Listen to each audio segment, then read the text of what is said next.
And that takes me to the people who are talking about LeBron is done. Year 18. He's not what he used to be. He's too old. It's like, bro, no. Here's what happened. The Lakers were the best looking team in the NBA during the regular season. AD gets hurt with a calf strain, calf pull, fear that it's an Achilles. LeBron then bumps into Solomon Hill and has freak a freak high ankle sprain. And so the both of them are out going down the final stretch of a season.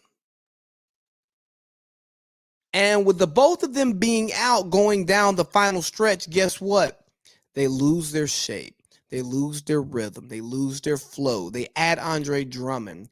The team loses its chemistry because the way that you play without LeBron and Anthony Davis versus the way you play with LeBron and Anthony Davis is totally different, especially when you do it for an extended period of time. And guess what? Those two didn't really get back to play 5, 10, 15 games together to gear up for the playoffs.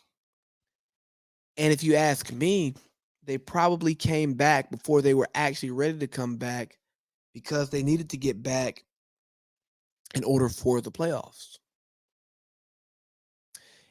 And when that happens, guess what? They're not in game shape. They don't have their rhythm. They don't have their flow. They don't have their touch right. And you get what you get. But then hold on.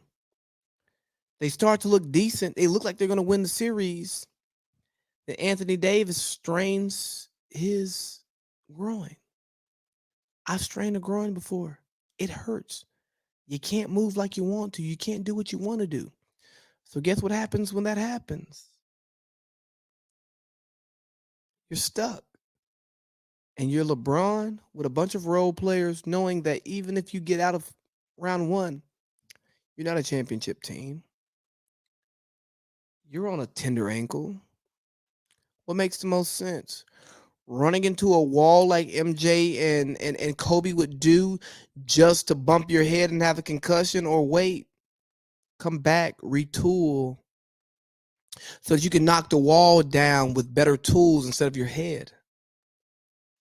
And I think that's a genius of LeBron, and I think that's what some of us don't like about him, and it's something that sometimes frustrates me. But also, I think we need to look at this as well. Shortest offseason in NBA history, a compacted schedule. Guess what? The teams that finished in the Final Four, 3 of them went home in the first round. Those teams struggled throughout the season to find their flow. Think about it.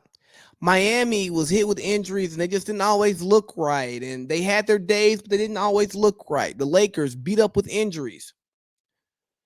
The Celtics, I mean, Jesus Christ. Danny Ainge is gone. Danny Ainge is gone. Danny Ainge is gone. And Brad Stevens is taking over. And then you have Denver, who's still there.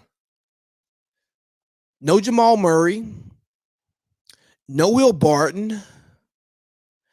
Was it no PJ Dozier? And Jokic had the MVP season, the best season of his career. He plays every game, but he showed up out of shape. The team started off slow. Look at how Luka started off slow. Guess what? The truncated offseason with the compacted schedule threw a lot of things off. And for the teams who went the deepest, they got hit the hardest. And as somebody who likes to take the crazy headlines that don't actually make sense and try to make sense of it, I go, hey, bro, maybe this is what happened. Short off season after a long season. The season started before a lot of players planned on it. A lot of celebrating because they had a great season. Come on, man.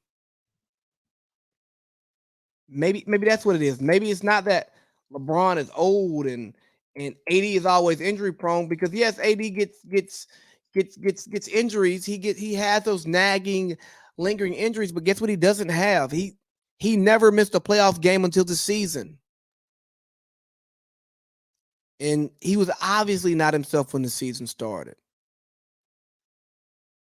So I think as much as I have LeBron fatigue over the BS that he does on the court, I think the media has LeBron fatigue and they're tired about things that aren't actually real things to be tired of because they're creating stories because it's so easy to root against LeBron.